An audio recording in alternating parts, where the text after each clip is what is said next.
Ghana Statistical Service, food inflation constitutes about 61%. That is high because everyone eats, right?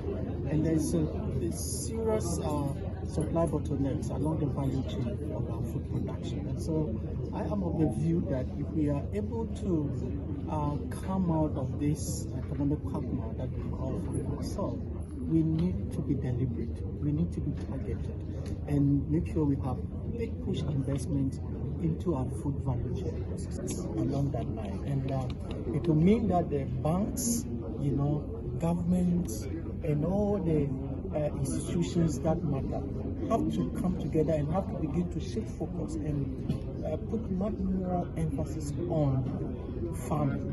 Okay, farming on a large scale.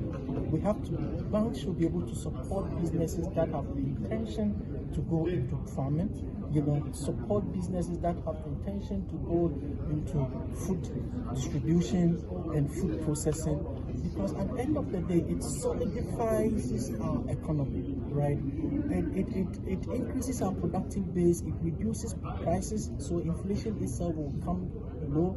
It provides employment to the vast majority of our people, because the farming sector, employs a large segment of our population, or labor force, right?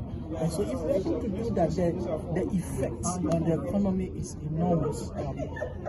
Income levels will begin to rise, and once income levels begin to rise, our growth will expand further, and that will help us to come out of this economic difficulty that we find ourselves. So I think fine, we are in economic difficulty, but it also presents an opportunity, for us to reset, for us to begin to look at what matters the most for our people. Food is about life, right? Food is about employment. Food is about income, and it's about everything. So if we get that right, I think that we'll build that necessary resilience against shocks.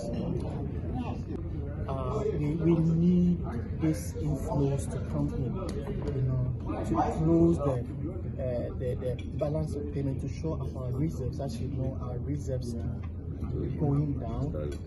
We are not able to borrow from the international capital market to replenish.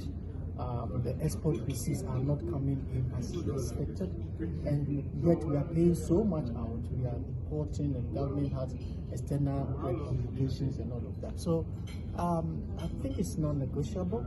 We have to get that money in, otherwise we are going to be in this for a long while. And also there are some bilateral financiers and organizations that are just waiting for the IMF program to go through, and to open some kind of financing pipelines for government, right? Because the World Bank and others will all come with some complementary funds. So it is critical that we are able to secure this IMF program, so that government, and it will also even help us to get again access to the international capital market, because of the credibility that will bring to bear on government's ability to repay loans. So it is very important that if we are not able to get this in the first, second quarter of the year, it could lead to some deterioration in the macroeconomic. Let me just come in. The central bank is doing one, if you know GESA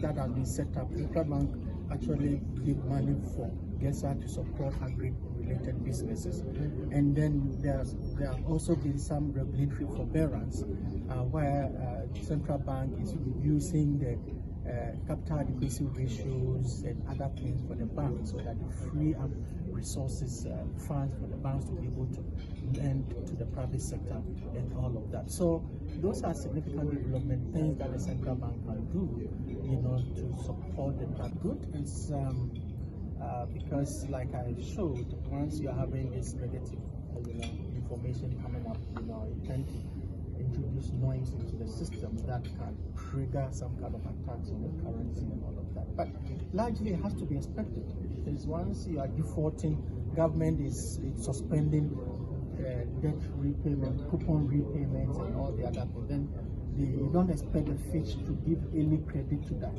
right? Because the Fitch is reporting for businesses, is providing good insider information so that they decide where to put their money. So if they have given their money to you and you are not paying, it means that the default risk probability is high. So they will downgrade you, right? So it should be expected. I'm sure the market has already internalized that, into their projections into the economy. Because, and I'm sure we are going to see more of that until a deal is reached between our external debt holders and government, and then also the IMF program comes on board. Then